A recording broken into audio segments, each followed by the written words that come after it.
Good evening and welcome to Current Issues. I'm your host, Hesham Tillawi. Tonight, ladies and gentlemen, we will be speaking. It's one of those subjects that needs an open mind. We will be discussing mind control with an expert on mind control. We will be discussing the Munchurian Candidate. If you don't know what a Munchurian Candidate is, this is one of the people that is picked to do a job, a particular job. And once that job is done, normally they will come back into their normal self and they will have no recollection or no memory of exactly what happened. The Munchurian Candidate is, of course, it's a novel and it's also a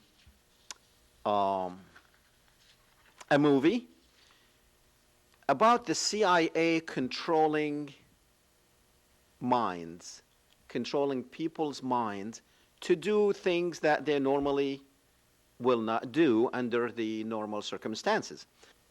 And we will be speaking with Dr. Colin Ross. He's the founder of the Ross Institute, which basically he's an expert on these things.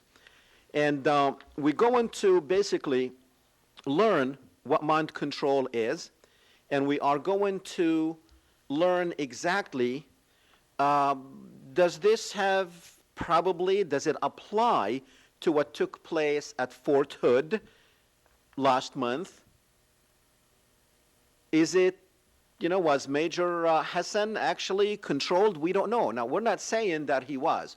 We are just going to tell you that the technology is available. It was done before. It has been done before. And what is a Munchurian Candidate is all about.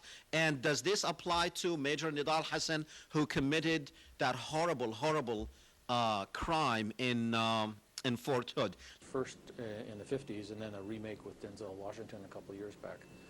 And the basic idea is you take a subject, usually a military person, and you brainwash them, indoctrinate them with hypnosis, drugs, sensory deprivation, a whole set of techniques.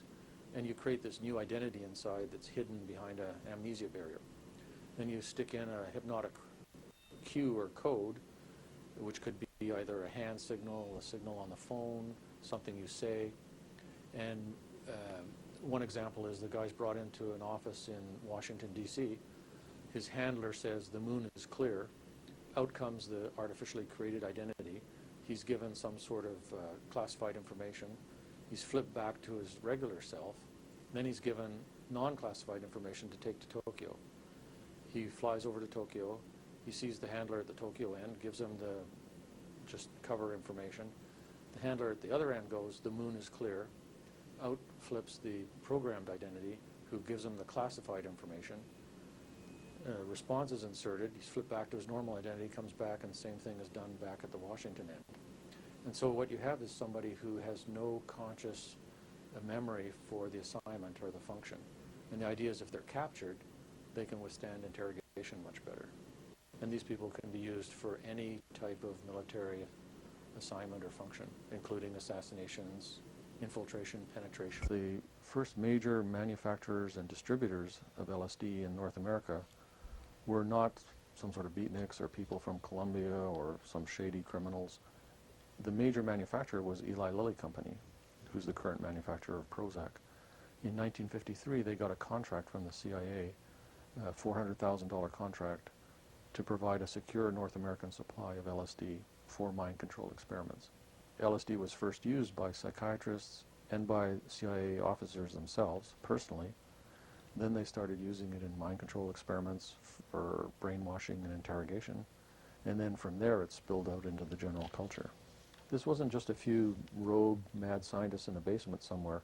This was the leading chairman of departments of psychiatry at the major medical schools, grandfathers of 20th century psychiatry, editors of leading academic journals. One of the most amazing things I found out about is brain electrode implants. I found dozens and dozens of articles from UCLA, Tulane, Yale, and Harvard primarily, where a neurosurgeon at Yale, for instance, is writing in the mainstream medical literature about implanting electrodes in cats, and in monkeys, and then controlling their behavior with a remote transmitter, and then doing exactly the same in children as young as 11 years old.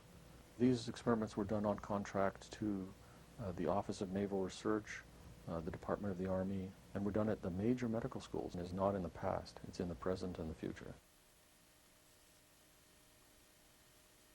So let's see if we can get more on the alleged shooter. David Mattingly is at Fort Hood. And David, what are you learning about Major Hasan?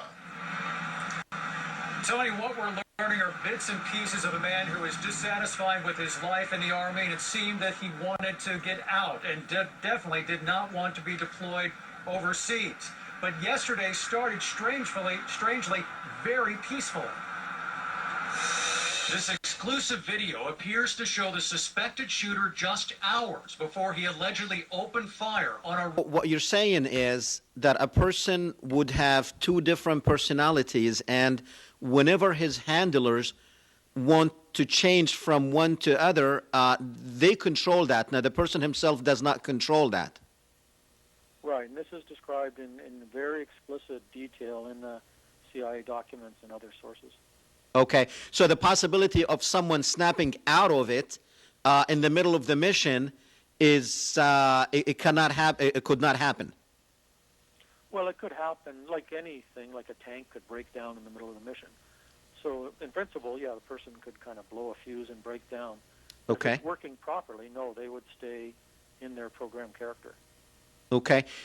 Now, let's get this conversation geared towards what happened in Fort Hood.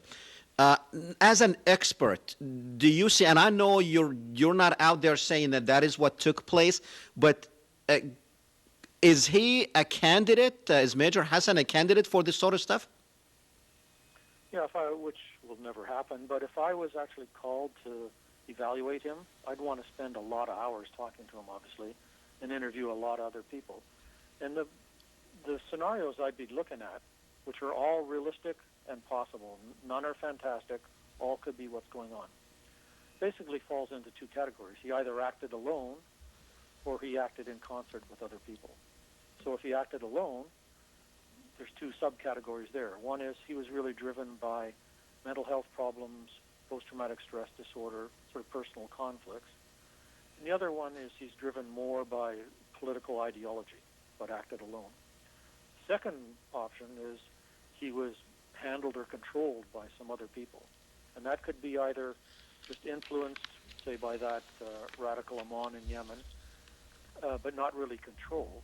And then the most frightening but realistically possible option is he was actually handled, controlled by some group of people and was a Manchurian Candidate programmed assassin.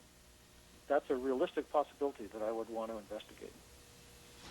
Okay. Since I have never spoken to him in person, I have no real sense of which one it is, but these are all possible. Okay. Very good. Do you know if any evaluations, any, I guess, any psychiatrist has evaluated him? Do you have any information on that? I don't know anything more than what's just available in the media. Clearly, some psychiatrists will be talking to him. That's guaranteed. I imagine military psychiatrists, prosecution, and defense psychiatrists. But whether the psychiatrists are knowledgeable about dissociative disorders, which multiple personality is a dissociative disorder, and whether they know how to investigate that, or whether they know how to cover it up is an open question. Maybe some amnesia, which is flooding of memory, flooding of fear, flooding of the sounds, the smells of the trauma. Now, let me ask you this. As a professional, could the professional that is treating these people, could he become affected? Could he pick up this disorder himself just from the horrible stories he's hearing? Can he be affected by that? Yeah, definitely. And there's actually quite a large professional literature. Wanted to say thank you for coming on the program. It has been a tremendous help for me personally, and I'm sure for a lot of our viewers to understand what is post-traumatic stress disorder and actually what mind control is, and that it was practiced by the CIA and the United States government before. Thank you, sir, for coming on. You're most welcome. Thanks for having me. Thank you. All right, ladies and gentlemen, that was Dr. Colin Ross of he's the founder of the Ross Institute. He is a consultant. He's an expert. Actually, he educates the doctors. So, we wanted to bring him on. We wanted to make sure that we bring you someone who is an expert in his field. And Dr. Ross is definitely an expert.